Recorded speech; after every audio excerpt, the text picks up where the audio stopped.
공과금 서너 가지 밀렸다는 정보로 숨어있는 위기 가정을 찾아내기 어렵다는 한계 어제 보도해 드렸습니다. 복지부가 오늘 그 보완 대책을 발표했습니다. 체납 정보에 통신비와 건강보험료를 추가하고 아파트 관리사무소도 주민들 체납 정보를 의무적으로 신고하도록 했습니다.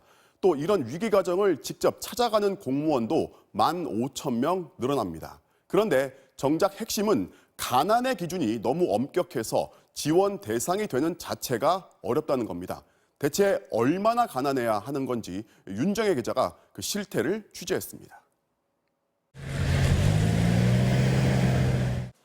강원도 산골마을에서 초등학생 아들과 함께 사는 박모 씨는 작년 말 사업 실패 뒤 수천만 원 빚더미에 올라앉았습니다. 밀린 공과금만 해도 수백만 원입니다. 갑자기 차 세금 인하된 거 벌금 내요. 그게 진짜 20장, 30장이 날라오고 가스비 같은 것도 막 300, 수도세비 이게. 가스 공급이 중단돼 지난 겨울엔 땔감으로 겨우 견뎌냈습니다. 우울증 약간마저 버거운 상황입니다. 빚은 늘어만 가고 아이는 저렇게 혼자 엄마 없이 이제 또 떨어져 있었고 비행기 비용부터 해서 점점 공황장애까지 계속 이게 연달아 오고 많이 힘들었어요. 이 정도 형편이면 정부의 도움을 받을 수 있을까? 군청을 찾아가 봤습니다. 좀 힘들지 않나. 우리가 이제 다른 쪽으로 이렇게 도와드릴 수 있는 방안을. 월소득이 전무한데도 군청이 도울 수 없는 건 박 씨의 트럭 때문입니다. 압류가 돼 있어 팔지도 못하지만 버스도 잘 다니지 않는 산골에서 트럭이 없으면 아이 학교도 보낼 수 없습니다. 그런데도 530만 원짜리 트럭 때문에 기초생활수급자는 될 수 없다는 겁니다. 지금 대산으로 차가 잡혔기 때문에 저희가 선정할 수 있는 그 기준을 초과하시는 거거든요. 그 기준을 초과하시면 저희는 결정을 못해드립니다. 당뇨의 장애 5급인 지성수 할아버지는 반지하 방에 홀로 삽니다. 월 수입은 공공형 일자리로 버는 27만 원. 기초연금까지 다 보태도 월세에 공과금을 내면 끝입니다.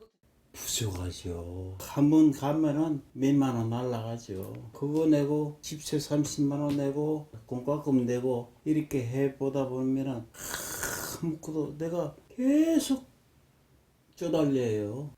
이런 지할아버지도 생계급여 심사에서 번번이 탈락하고 있습니다. 10년 넘게 연락이 끊긴 자녀가 어디엔가 살아있다는 이유였습니다.